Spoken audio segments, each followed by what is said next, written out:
আসলে রমাদান এবং সিয়াম হলো পেটকে অভুক্ত রেখে নিজের কামনা বাসনা থেকে নফসকে সরিয়ে রেখে নিজের নফসকে শাসন করার মাস। নিজের যে ষড়রিপু কুপ্রবৃত্তি সমূহ রয়েছে, কাম, ক্রোধ, মদ, মাৎসর্য সহ হিংসা, দেশ এবং লোভ, লালসা ইত্যাদি, এ সব কিছুকে শাসন করার জন্য এই সিয়াম এগুলোকে শাসন করে নিয়ন্ত্রিত করে অন্তরাত্মাকে সব কিছুকে আল্লাহমুখী করে দেয়া, নফসকে, হৃদয়কে, আত্মাকে আল্লাহমুখী করে দেয়া। সৃষ্টি জগতে আমরা যারা আছি আজকের যুগে, সারা বিশ্বব্যাপী মানবাধিকার সংস্থা আমরা দেখি, কিন্তু ষষ্ঠ অধিকার সংস্থা বলতে কিছু দেখি না। অথচ সকল ধর্মগ্রন্থের একেবারে ফাইনাল যেই মেসেজ সেটা হলো দুটো অধিকার। একটা হলো স্রষ্টার অধিকার, আর একটা হলো সৃষ্টির অধিকার, যেটাকে আল্লাহর ভাষায় তিনি বলেন হক্কুল্লাহ, হক্কুল ইবাদ, আল্লাহর হক, বান্দার হক। হযরতে মুআয ইবনে জাবাল বর্ণিত বুখারী, মুসলিম সহ বিভিন্ন গ্রন্থে বর্ণিত যে সহিহ হাদিসটি রয়েছে, নবী সাল্লাল্লাহু আলাইহি সাল্লাম মুআযকে জিজ্ঞাসা করলেন, মা হক্কুল্লাহি আলা ইবাদি, হে মুআয, আল্লাহর কি হক রয়েছে, কি অধিকার রয়েছে, কি রাইটস রয়েছে বান্দাদের উপর? তিনি বললেন, আল্লাহ এবং তার রাসূলই ভালো জানেন। নবী সাল্লাল্লাহু আলাইহি সাল্লাম তখন তাকে জানিয়ে দিলেন যে হক্কুল্লাহি আলা ইবাদিহি আন ইয়াবুদুহু ওয়া লা ইউশরিকু বিহি শাইআ, বান্দাদের হক আল্লাহর উপর এই যে তারা হৃদয়ের সবটুকু বিনয় প্রণয় দিয়ে আল্লাহকে পুজো করবে, আল্লাহকেই মাবুদ বানাবে, মাহবুব বানাবে, জীবনের লক্ষ্য এবং মাকসুদ বানাবে, আল্লাহর কথায় ওঠা বসা করবে, আল্লাহর জন্যই ভালোবাসবে, আল্লাহর জন্যই আল্লাহর কোনো দুশমনকে ঘৃণা করবে। এটাই তো ইবাদাহ, আন ইয়াবুদুহু। তো আল্লাহর এই হকটি পাওনা তার সমগ্র সৃষ্টির উপরে, এবং ওয়ালা ইউশরিকু বিহি শাইআ, কোনো কিছুকেই আল্লাহর সাথে পার্টনার করবে না, অ্যাসোসিয়েট করবে না, অংশীদার করবে না, আল্লাহর সমান করবে না। সূরা তাওবার 24 নম্বর আয়াতে যেমন বলেছেন, আল্লাহর সাথে পিতৃপুরুষদেরকে, বাবাদেরকে সমান করা যাবে না। ও আবনাউকুম, সন্তানদেরকেও আল্লাহর সমান করা যাবে না। ও ইখওয়ানুকুম, ভাইদেরকেও, ভাই বেরাদরকে আল্লাহর সমান ভাবা যাবে না। ও আজওয়াজুকুম, স্বামী তার স্ত্রীকে, স্ত্রী তার স্বামীকে আল্লাহর সমতুল্য করবে, এটা করা যাবে না। গোত্রীয় আত্মীয় স্বজন, ব্লাড কানেকশনের আপন স্বজন যতই থাকুক, কাউকে আল্লাহর সমান করা যাবে না। ও আমওয়ালুকুম, নিজের সম্পদকে আল্লাহর সমতুল্য ভাবা, সেই পরিমাণ আবেগ ভালোবাসা দেয়া যাবে না। নিজের ব্যবসা বাণিজ্যকে, সে যত বিলিয়ন ট্রিলিয়ন ডলারের হোক, আল্লাহর সমান মোহাব্বত, আবেগ, ইমোশন দিয়ে সেগুলোকে লালন করা যাবে না অন্তরে। ও মাসাকিনু তারদাউনাহা, নিজের বাসভবন যতই সুন্দর হোক, আল্লাহর সমান ভালোবাসা যাবে না সেটাকে, আল্লাহ রাসূলের সমান করা যাবে না। এই 8টি জিনিসের কোনো জিনিসকেই না, নিজের যত প্রিয় জিনিসই হোক, কোনো জিনিসকে আল্লাহর সমান করা যাবে না। সমান করলে শিরিক হয়ে গেল। সেজন্যই নবী সাল্লাল্লাহু আলাইহি সাল্লাম বলেছেন, তায়েসা আব্দুদ দিনার, স্বর্ণ মুদ্রার গোলাম, অর্থাৎ টাকা, রিয়াল, ডলার ইত্যাদির গোলাম, সে ধ্বংস হয়েছে, লুজার হয়েছে, খুইয়েছে সব কিছু। আল্লাহর সমান তো এগুলো নয়। কেন তুমি এগুলোর পুজো করলে? এগুলোর কারণে আল্লাহকে হারালে, আল্লাহর মনে কষ্ট দিলে। তায়েসা আব্দুল দেরহাম, দেরহামের গোলাম ধ্বংস হোক। তায়েসা আব্দুল খামিসা, তাইসা আব্দুল খামিলা, পোশাক আশাক, চাদর ইত্যাদির গোলাম। মানুষ এমনটা হয়, সালাত পড়তে গিয়েছে, হয়তো জামাটা ইস্ত্রি করে ভাঁজ করে সুন্দর করে টাইট ফিট করে গায়ে দিয়ে গিয়েছে, এখন সেজদায় গেলে ভাঁজটা ভেঙে যাবে, বা হাতে একটু ধুলিবালি লাগলে কাপড়টা ময়লা হবে, ঝাড়ফুঁক করছে ওখানে হাত দিয়ে, কাপড়ে যাতে ধুলিবালি না লাগে, মনে হয় যেন এই জামাটা আল্লাহর চেয়ে বেশি প্রিয়। না, এগুলো করা যাবে না। মানুষের আবেগ যেদিকে ছুটে সে তার বান্দা হয়ে যায়। যদি সেটা আল্লাহ থেকে উপরে চলে যায় তখন সে গোলাম হয়ে যায়। সেটা যে কিছু হতে পারে, একটা বট গাছও হতে পারে। মানুষ তো একটা গোবরকেও পূজা করে, মানুষ তো একটা কত কিছু মানুষ পূজা করে। কোনো জিনিসকে আল্লাহর সমান্তরাল আবেগ, ভালোবাসা, মহাব্বত, আকর্ষণ দিয়ে নেওয়া যাবে না মনোজগতে। এটাই তো জার্নি টু আল্লাহ। এবং সেই জার্নিরই মাস হলো রমাদানের মাস। ইয়াদাউ তাআমাহু ওয়া শারাবাহু ওয়া শাহওয়াতাহু মিন আজলি। কতটা আল্লাহ তাআলা আবেগ ভরে বলেছেন, স্নেহ মায়া ভরে বলেছেন, আমার এই প্রিয় বান্দারা, আমার স্নেহধন্য বান্দা বান্দিরা আমারই জন্য, আমাকেই পাওয়ার জন্য, আমাকেই খুশি করার জন্য। আমি খাই না এজন্য তারা খাবার বর্জন করে, আমি পান করি না সেজন্য পানাহার বর্জন করে, আমার ঘর সংসার নেই সেজন্য ঘর সংসার, স্বামী স্ত্রীর দেয়া নেয়া বর্জন করে। তো খুব মায়াবী ভাষায় তো তিনি এটি বলেছেন। তো সেই মাসটি কিন্তু এটি। আজকের বস্তুবাদী এই জীবনের রুক্ষ, কর্কশ, মানবতাহীন, মায়াহীন, মূল্যবোধহীন এক নোংরা পৃথিবীতে আমরা এসে পড়েছি। এ সময় আমাদের উচিত স্রষ্টা ও সৃষ্টি অধিকার সংস্থা তৈরি করা। স্রষ্টা ও সৃষ্টি অধিকার, স্রষ্টা ও মানবাধিকার সংস্থা তৈরি করা। অঞ্চলে অঞ্চলে শুধু মানবাধিকার সংস্থা নয়, আমরা যত রাজনৈতিক দল আছে, কয়টা দল আছে, তার দলের নামের মধ্যে স্রষ্টার কোনো অংশ রেখেছেন, বা চেতনার মধ্যে স্রষ্টার কোনো অংশ রেখেছেন। অথচ মানুষ যে কোনো কাজ করে, যদি স্রষ্টা আল্লাহ তাআলাকে বাদ দিয়ে সেই কাজটা করে, তাহলে ওয়াল আসরি ইন্নাল ইনসানা লাফি খুসর, মহাকালের কসম, এ মানুষ সম্পূর্ণ লসের মধ্যে, ক্ষতির মধ্যে, ধ্বংসের মধ্যে নিপতিত হয়ে আছে। লস মুক্ত হতে হলে তো সকল কর্ম, সেটা ব্যক্তিগত হোক, পারিবারিক, সামাজিক, রাষ্ট্রীয় হোক, সেই কর্মে ইল্লাল্লাযিনা আমানু, আল্লাহর প্রতি ঈমানের অংশটা আগে আনতে হবে, স্রষ্টা অধিকার আগে আনতে হবে, স্রষ্টার প্রতি আবেগ, অনুভূতি, ভালোবাসা আগে আনতে হবে। এজন্য মনটা চায় যে বাংলাদেশে কেউ এমন একটি সংস্থা করুক, স্রষ্টা ও সৃষ্টি অধিকার সংস্থা, বা স্রষ্টা ও সৃষ্টি অধিকার পার্টি, স্রষ্টা ও মানবাধিকার সংস্থা। আমি সারা বিশ্বের মানবাধিকার সংস্থাগুলোকে ডাক দিচ্ছি, এই যে একটি 2024 পরবর্তী সময় পর্ব শুরু হয়েছে, এটি স্রষ্টার সময়, এটি স্রষ্টার দিন, তার কানুন, তার আইন, তার ল পৃথিবীতে তিনি বাস্তবায়ন করবেন। এটি সেই সময়। এই সময়ে প্রত্যেকটি কাজে স্রষ্টাকে রাখবেন, জ্ঞান বিজ্ঞানে স্রষ্টাকে রাখবেন, সকল শিক্ষা ব্যবস্থায় স্রষ্টাকে বাদ দিয়ে কোনো জ্ঞানের কথা আসতে পারে না।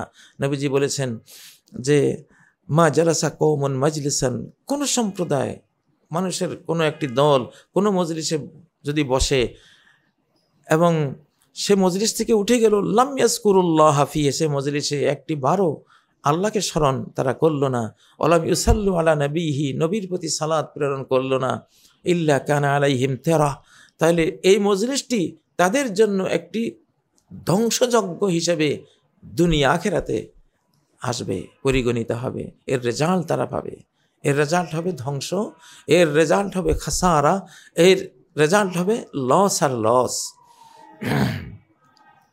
পাহাড় থেকে জলরাশির স্রোত আঁকিয়া বাঁকিয়া, মাতিয়া ছুটিয়া ভূপৃষ্ঠে বহিয়া যায়, ইহাকে নদী বলে। কেন আমরা বললাম না পাহাড় পর্বত হইতে সৃষ্টিকর্তা যে ঝর্ণা দ্বারা নির্ঝরিত করিয়া আঁকিয়া বাকিয়া মাথাইয়া ছুটাইয়া উহাকে প্রবাহিত করিয়া দেন, উহাকেই নদী বলে। যেটা সূরা বাকারায় আল্লাহ বলেছেন, ওয়া ইন্না মিনাল হিজারাতি লামা ইয়াতাফাজ্জারু মিনহুল আনহার, কত পাথরের পাহাড়, সেগুলোতে ঝর্ণা বয়ে যায়। লাস্টে আয়াতের শেষে কি, মিন খাশিয়াতিল্লাহ, এটা আল্লাহর ভয়ে ওই পাথুরে পাহাড়ের কান্না, তার নয়নাশ্রু তোমরা দেখো ঝর্ণা নদী আকারে বয়ে যাচ্ছে।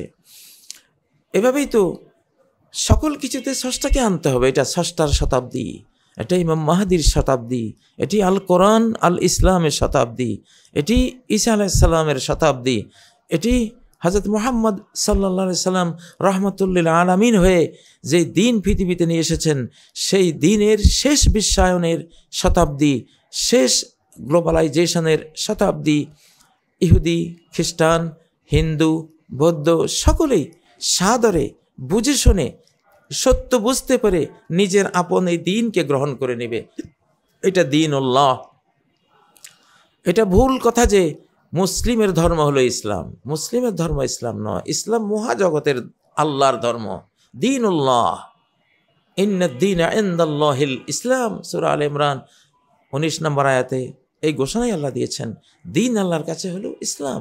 আত্মসমর্পণ করো, আত্মসমর্পণ করো। আল্লাহতে আত্মসমর্পণ না করাই ক্রাইম। আল্লাহর কাছে আত্মসমর্পণ, সারেন্ডার্ড না হয়ে যাওয়াই অপরাধ, পাপ, মহাপাপ। এটাই শিরক, এটাই কুফরি। আপনি যদি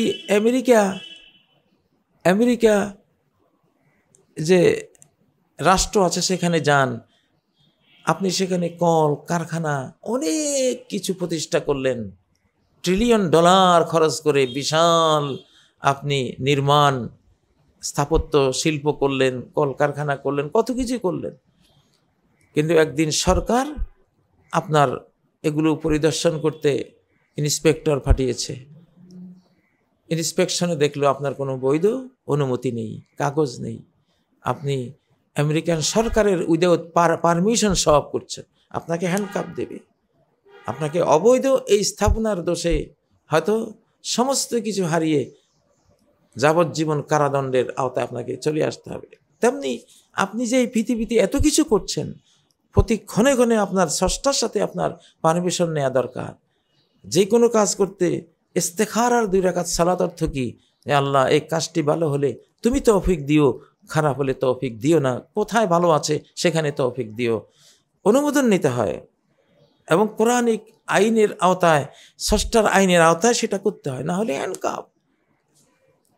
আমি আর আপনি যে যাই করি, আমাদের এই জীবন তরীর এই অথই অকুল মহাকালীন এই সাগরে, মহাকালীয় এই সাগরে আমাদের এই মানব তরী 2টো বন্দরেই ভিড়বে, হয় অনন্ত সুখের বন্দরে আর না হয় অনন্ত আগুনের বন্দরে। হ্যাঁ, আজকে এই পৃথিবীর বৃহৎ পরাশক্তি প্রায় সকলেই, অধিকাংশই আজকে অগ্নিবন্দরের দিকে নিজের সমস্ত যোগ্যতা, জ্ঞান, বিজ্ঞান, অর্থ, সামর্থ্য সব কিছু নিয়ে ছুটে চলেছে সেই আগুনের বন্দরের দিকে। যেদিন তারা সেখানে গিয়ে পৌঁছবে, সেদিন শুধু আক্ষেপ আর আক্ষেপ।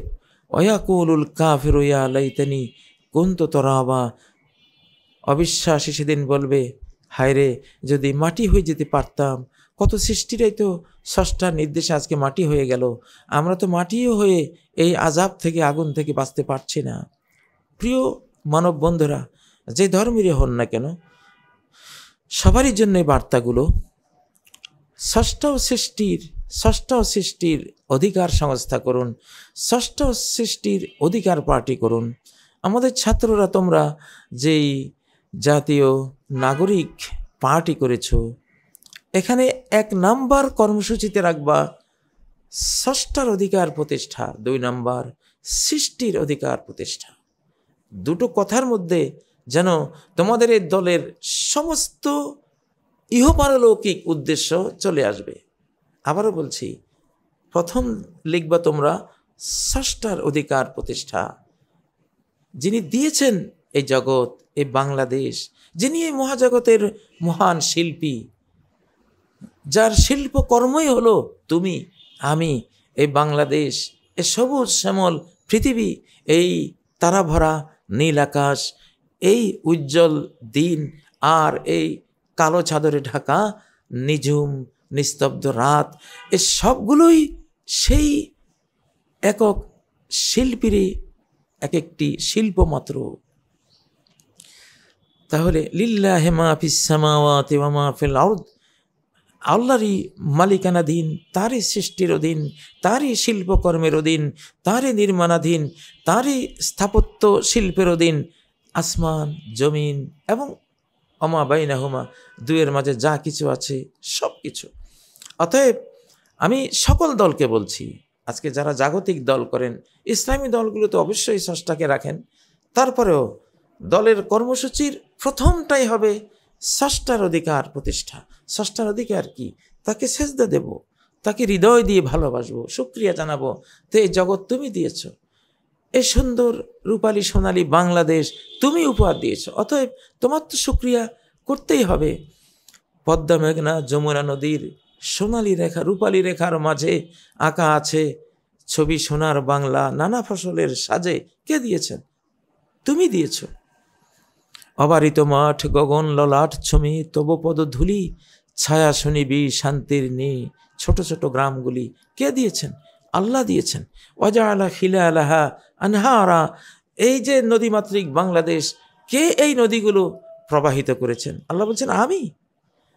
আম্মান জাআলাল আরদা কারারা, কে এই সুশান্ত পৃথিবী, স্থির পৃথিবী, এটি স্থির থাকার কথা নয়, এর গভীরে মেইন প্রাণ কেন্দ্রে যে প্লাজমা টকবক করে ফুটে জাহান্নামের আগুন সেখানে জ্বলন্ত, এটার বিষ বাষ্পের পাওয়ারে এটা তো উড়ে যাওয়ার কথা, চৌচির হয়ে দিক বিদিক বিস্ফোরিত হয়ে যাওয়ার কথা।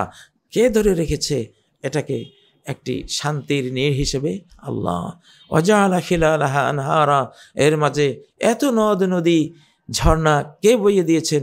তিনি।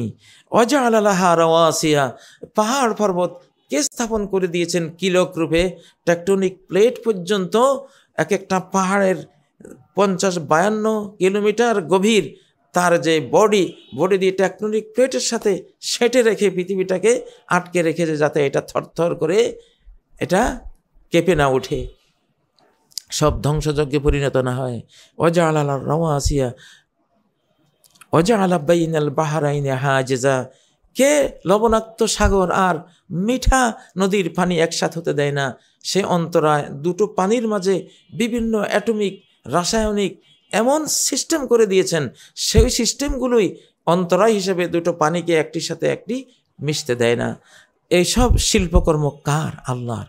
অতএব আমার প্রিয় ছাত্র বন্ধুরা, যারা আজকে বাংলাদেশের মালিক, হ্যাঁ, কোনো দল আমাদেরকে ফ্যাসিবাদ থেকে মুক্ত করতে পারেনি।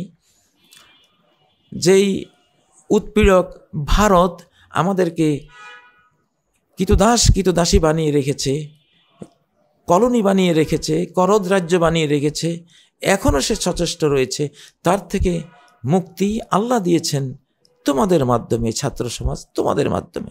কোনো রাজনৈতিক আমাদের অভিজ্ঞ প্রবীণ দলগুলো কারো মাধ্যমে এই মুক্তিটি দেননি। এখনও যেই ঝুঁকির মধ্যে আমরা আছি, আগামী 15-17 বছরেও কোনো দল মুক্তি দিতে পারবে না, তোমরাই পারবে ইনশাআল্লাহ। তোমরা যারা ছাত্ররা, আমি তোমাদেরকে স্বাগত জানাই। তবে তোমরা নবীনরা প্রবীণদেরকে সাথে রেখো, নবীন প্রবীণের সমন্বয় না হলে সফলতা আসে না। আজকের এই স্পিরিচুয়াল এই বক্তব্যে এখানে আমি ইতিরেখা টানব। এটা জার্নি টু আল্লাহ রাব্বুল আলামিন। আমরা আমাদের স্রষ্টার দিকে ফিরে যাব। আমাদের এই শতাব্দীতে প্রতিটি জ্ঞানের কথা স্রষ্টাকে সাথে রেখেই বলবো, প্রতিটি দল স্রষ্টাকে সাথে রেখেই আমরা করব, প্রতিটি রাষ্ট্রকর্ম স্রষ্টাকে সাথে রেখে করব। আমাদের দলীয় কর্মসূচির 1 নম্বর থাকবে স্রষ্টার অধিকার প্রতিষ্ঠা, 2 নম্বর সৃষ্টির অধিকার প্রতিষ্ঠা, হক্কুল্লাহ প্রতিষ্ঠাা, হক্কুল ইবাদ প্রতিষ্ঠা। তাহলে এই শতাব্দীর সাথে আমরা ম্যাচিং করতে পারবো, সফলতার জান্নাতি বন্দরে আমরা উপনীত হতে পারবো। অগ্নিবন্দর থেকে বাঁচতে পারবো। আল্লাহ তৌফিক দিন। সুবহানাকাল্লাহুম্মা ওয়া বিহামদিক আশহাদু আল্লা ইলাহা ইল্লা আনত আস্তাগফিরুকা ওয়া আতুবু ইলাইক। ওয়াসসালামু আলাইকুম ওয়া রাহমাতুল্লাহি ওয়া বারাকাতুহু।